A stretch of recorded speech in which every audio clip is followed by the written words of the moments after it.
Namaskaram. Welcome to Gandhian Voice. Happy Onam to all of you. August 28th is the birthday of Mahatma Ayyankali.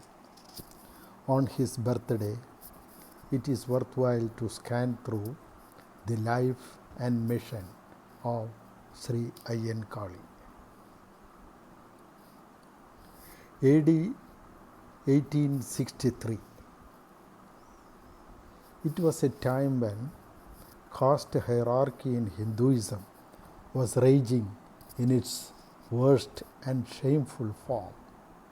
The people from the underprivileged communities were denied even the basic human rights. In Kerala, Nayars, those Shudras, enjoyed some benefits, mainly because their ladies were preferred for a type of marriage called Sambandham by the younger brothers in Nambudiri families, which was yet another shameful custom in the Brahmin families.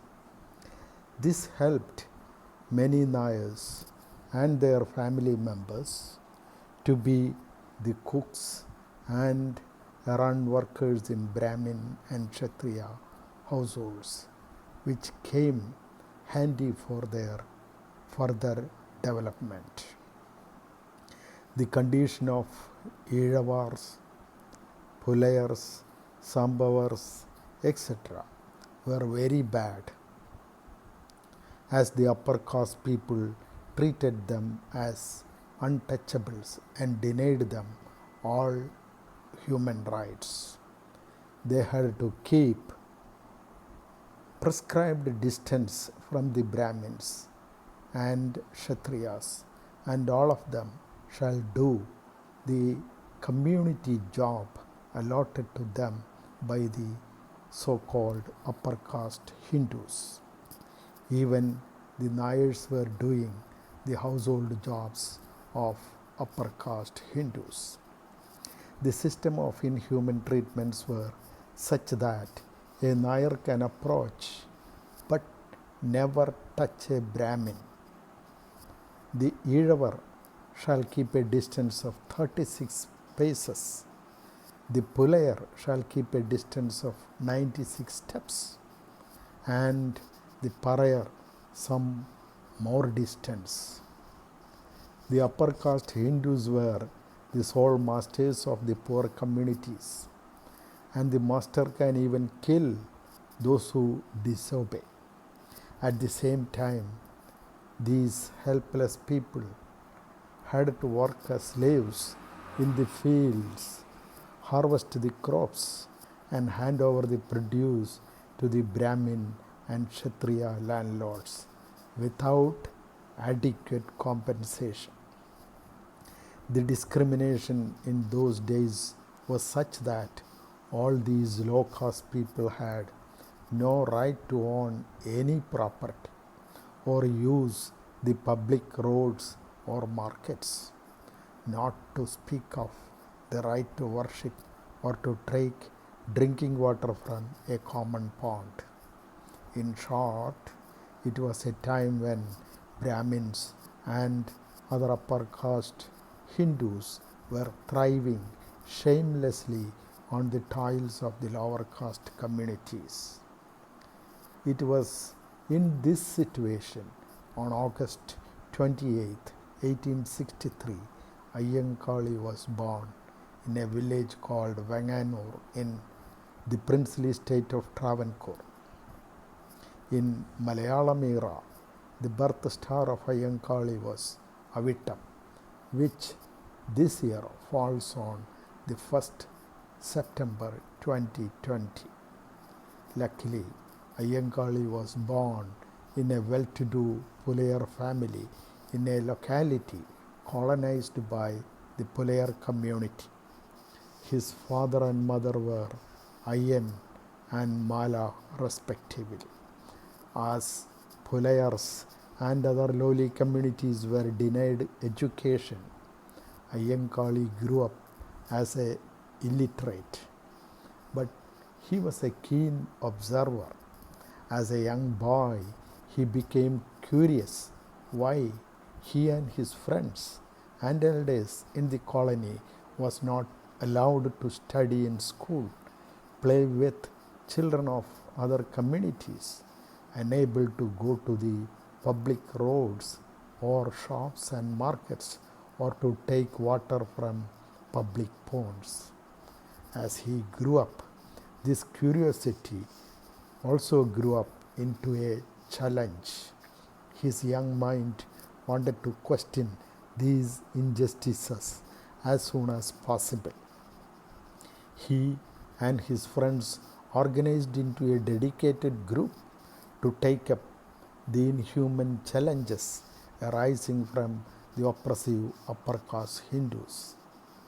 Determined to fight for human rights and the bigotry of upper caste Hindus, Ayyankali and his friends secretly mastered martial arts. Ayyankali himself was a well-built man with an iron will to fight any injustice in life. 1893. At the age of 30, Ayyankali had become very strong in body and mind. Secretly, he and his devoted friends became experts in martial arts with a determination to fight against the ill treatments by the caste Hindus. Tired and fed up with the tyranny of the upper caste Hindus, he decided to run his own bullock cart through the public road from Vanganur to Trivandrum, which was a forbidden route for the outcast Hindus. He purchased a good decorated bullock cart, dressed up like a noble with necessary handy weapons, and drove through the street challenging the dogma of caste Hindus. He and his cart driver were able to overcome all challenges throughout the route. With this bullock cart journey, Ayyankali became a model for the outcast people, and it was a history in India against the inhuman gods of Hinduism. Some of the upper caste Hindus who came to challenge his right to travel in public roads tasted their first defeat for their wrong stand. The approach of Sri Ayyankali was to grab the due human rights for his people from the authorities and caste Hindus, if necessary, by force. The bullock cart challenge later came to be known as the Villuvandi Samaram or bullock cart strike. The bullock cart strike was a good beginning. Many SC/ST people, hearing this great news, mustered courage and came forward to support Sri Ayyankali's further struggles for basic human rights. Some learned caste Hindus also supported Ayyankali's struggles for human rights. After 3 years, that is in 1898, came another important event called Chaliyar Prakshobham or Chaliyar Mutiny. Once access to public roads was achieved, the next target of Sri Ayyankali was access to public places like markets and shops where the lower caste people were forbidden. In the year 1898, Ayyankali and his friends entered the famous Balaramapuram market in Travancore state by force. On way to the market in a location called Chaliyar Street, Nayars and caste Hindus blocked the way of Ayyankali and his friends. A fight ensued between the two groups before the might of Ayyankali and his friends. The upper caste Hindus had to agree to the demand of Ayyankali. This struggle by Ayyankali for the right of the lower caste people to enter the public markets came to be known as the famous Chaliar Mutiny. This was followed by several such successful fights at places like Kazhakkottam, Kaniyapuram, Balaramapuram, etc. And all these struggles were against the tyranny of the cruel upper caste landlords of Travancore. 1904. The vision and mission of the illiterate Ayyankali was unparalleled in history. He was all set for achieving basic human rights for the outcast people. The Villuvandi Samaram and the Chaliar Mutiny were only the beginning. One of his main objectives was the right to education for the children of the outcast communities. It was a time when the children of low caste people were forbidden from enrolling in the schools. The then teachers were also not willing to teach the children of the low caste community people. To overcome this challenge, Ayyankali started the first Kudipalli Kudam at Venganur to educate the children of the outcast communities by engaging a fair-minded teacher.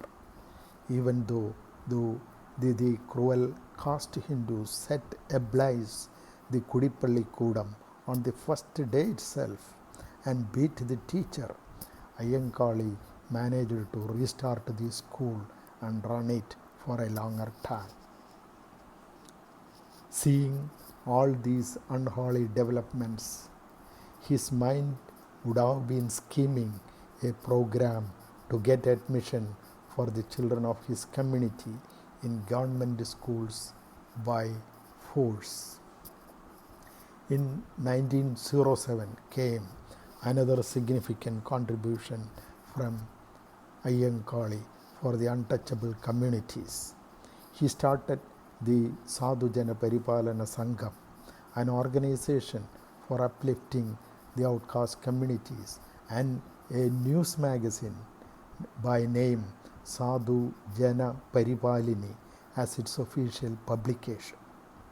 It is worthwhile to note that all these initiatives came from an illiterate Ayyankali.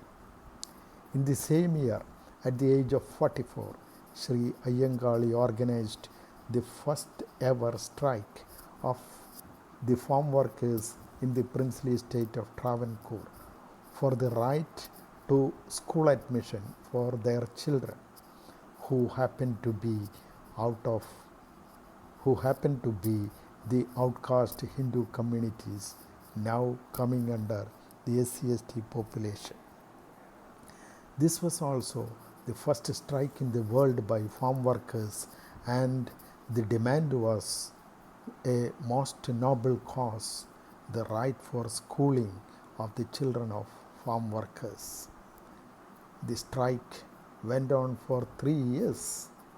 The planning and management of the strike by Ayyankali was marvelous. He had collected enough food grains in advance to feed the workers' families for 3 years.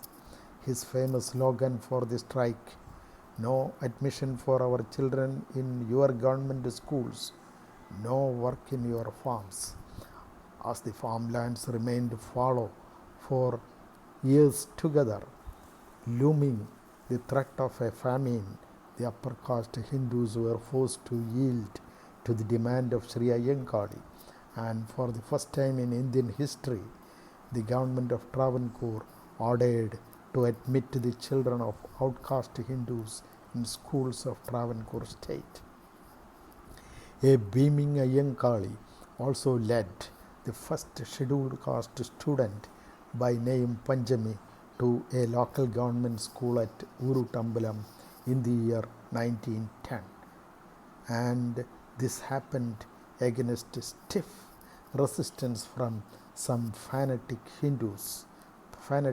caste Hindus. It is quite unfortunate that this great farm workers' strike of 1907 to 1910, which is also the first strike by farm workers in the whole world for the noble cause of children's education, goes unrecorded in history. All these noble human rights activities of Ayyankali made him immensely popular in Travancore as a man of great vision and mission. Recognizing his abilities and achievements, the King of Travancore nominated him to the State Legislative Assembly in 1911, and at the age of 48 years. There were several attacks against the reformative works of Sri Ayyankali, and some fanatic caste Hindus attacked and set ablaze the schools where SC/ST students were admitted. The government was not keen to settle such subversive steps by the upper caste Hindus. As Ayyankali was not ready to yield to the arrogance of some fanatic caste Hindus, he decided to fight and defeat such subversive forces. He organized a voluntary force of SC/ST youth called Ayyankali Army. In vernacular, it was called Ayyankali Pada. With training in martial arts, and they gave protection to the schools and the SC/ST students to facilitate their studies. Having settled the issue of education and equipped with the prestigious membership of Legislative Assembly, Ayyankali's attention turned to customs of oppression suffered by the marginalized communities. Then came the year 1915 and the Kallumala Samaram, also known as Perinadu Rebellion. Kallumala Samaram was organized by Ayyankali to salvage the outcast communities from the ugly custom of the Hindu society that the ladies of the SC/ST communities shall wear a dirty garland made of stones so that it will reveal their caste identity before the public. This system was an organized and purposeful dispensation by the upper caste Hindus to keep away the SC/ST people from roads and other public amenities. Sri Ayyankali openly called upon all SC/ST ladies in Travancore Kingdom to throw away the derogatory stone garland and to move around like any other ladies in the society. The caste Hindus in a place called Perinad in Kollam district attacked the SC/ST leaders for throwing away the stone garland. Ayyankali came in person to this place with his followers, the Ayyankali Pada, and defeated the uncultured fanatic Hindus in a direct fight, which is recorded in history as Perinad Rebellion. Throughout his career, his fights and strikes were for gaining human rights for the outcast communities, like access to public roads, public amenities like markets and shops, education for the children, dispensing with shameful and derogatory customs, etc. Though all his struggles were for basic human rights, all his struggles are seen recorded as riots or rebellion by the historians. Ayyankali was never keen on things like worshipping gods or making temples.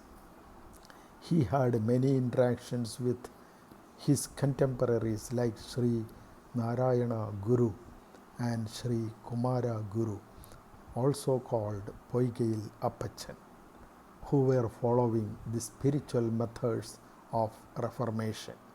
But Ayyankali preferred an operation of direct empowerment of the marginalized communities, if necessary, by force. The vision of Ayyankali was amply clear in his personal discussion with Mahatma Gandhi. On 14th January 1937, during his visit to the Maharaja of Travancore, soon after the temple entry proclamation opening the temples for the outcast Hindus, Gandhi also visited Sri Ayyankali at Vanganur, who by then was famous as a well-known social reformer. In the conversation that ensued between the two leaders, Gandhi asked Ayyankali about his desire in life. Sri Ayyankali promptly replied, "I want to see 10 graduates in my community." His desire to educate the children of outcast communities was evident in these words. In spite of the caste-inflicted illiteracy, the wisdom and vision of Sri Ayyankali on human rights and the need for emancipation of the outcast Hindus stands unparalleled in history. The eventful life of Sri Ayyankali came to an end on the 18th June 1941. His contributions in the reformation of Hinduism made him richly deserve the title Mahatma Ayyankali. If he were to live today, his desire would have been to see proportionate representation for scheduled castes and scheduled tribes in judiciary, executive, and the business. On the occasion of celebrating his birthday from August 28th to 1st September 2020, let us salute Mahatma Ayyankali, the Doyen of human rights.